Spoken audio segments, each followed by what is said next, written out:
How's it going, everyone? In today's video, I'll show you on how you can easily connect your BlackShark V3 Pro to your PC, PS5, and mobile. So for PC and PS5, it's going to be extremely simple.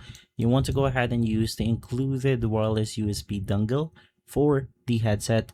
You could just plug it inside the USB ports, and from there it will then be connected. Now, as a note, there will be this connection mode switch. So basically it's going to be this one. You could go ahead and double click on this button right here in order to switch between modes.